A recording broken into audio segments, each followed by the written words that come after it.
السلام علیکم ناظرین، آپ دیکھ رہے ہیں P C world news. Punjab council for traditional sports and games کا جنرل اسمبلی اجلاس۔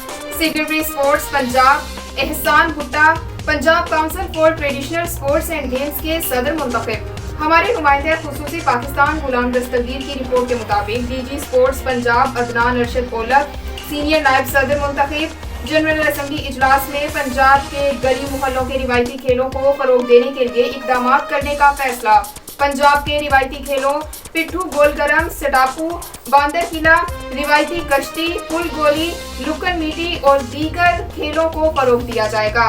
روایتی کھیلوں کے بڑے انفراسٹرکچر کی ضرورت نہیں، ان کھیلوں کے انعقاد کے لیے زیادہ فنڈز بھی خرچ نہیں ہوتے۔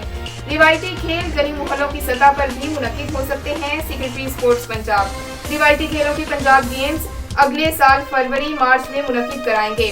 روایتی کھیلوں سے معاشرے کے محروم طبقے کو بھی مواقع ملیں گے۔ Director admin Javed Chauhan, director sports Hafeez Bhatti, associate sector Abu Zafar Sadiq, director Punjab university Tahira اور دیگر کی شرکت۔